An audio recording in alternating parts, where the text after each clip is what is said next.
Our exercises are finished. We shot and edited our short films. Now we have to find a way of getting them off our phones so that people can watch them. There's two destinations for your films: your photo app and online platforms such as Facebook, YouTube, Instagram, video, etc. I strongly recommend that you save your film to your photos folder. How you want to share your film online will be up to you.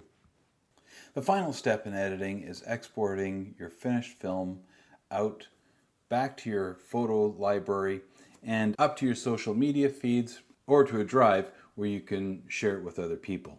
Depending on your software, exporting is fairly easy. There'll probably be a button that says export, and there's one here that lets me export from here. This one I'm going to export out to a movie. I'm going to save it back to my photos. But I can also, from this software, I can send it right to YouTube or Vimeo or up to some files. But I'll save it to my photos. Now this gives me very extensive details about my exporting. Chances are it's way more than any other software. But basically, it's going to tell me the resolution. So I'm at high definition, 1080p, which is high definition. My frame rate is at 30 frames per second, which is what my camera shot it at. My audio quality is at 44.1. I normally have it at 48, but that's a small detail that is beyond what our point here was. There are all kinds of other information here that it's telling you about how it's exporting. But in this case, really I'm just worried about the frame rate, the resolution. But essentially, whatever my timeline is, that's what it's going to export it out as.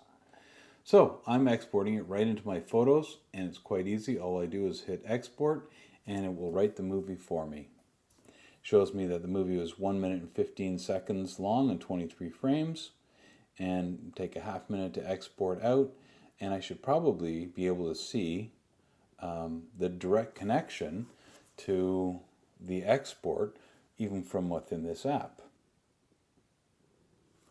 There, it's written it out. I can go back into my folders here and take a look at the photos.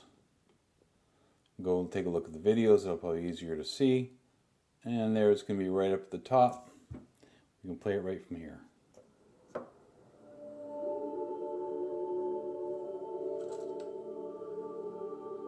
Which is probably something you'd want to do just to check that it came out okay and that there weren't any little glitches along the way. So now I can go back into my light bulb demo. So I should be using this. Zoom back in a little bit. This one will be even faster one to export. I'll go down to my movie. I'm going to share it to my folders. Now the resolution here is much higher because I was shooting on using a different device. Now I might go and say, ooh, I don't need 4K. That's really big for internet streaming. Really all I needed is that 1080p, which is the high definition. This was all recorded at 24 frames. I'm happy to export that out at that. Again, I would just change my audio settings just to a higher quality audio export. Not that anybody would notice, but I would, I suppose. I would know it was there. So this was much shorter. It exports it much faster. And as soon as it's done, we'll see it come up in here. We can click on it.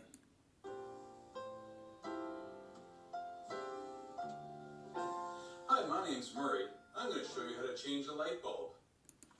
So there, we've gone through those stages of finishing the picture, finishing the audio, and exporting it out, and now it's ready in our photos folder to be able to distribute in all kinds of ways.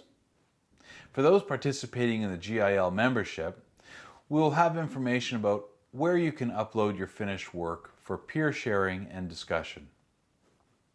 If you haven't done it already, finish your other films, adding titles, music, transitions, and exporting them to your photos folder.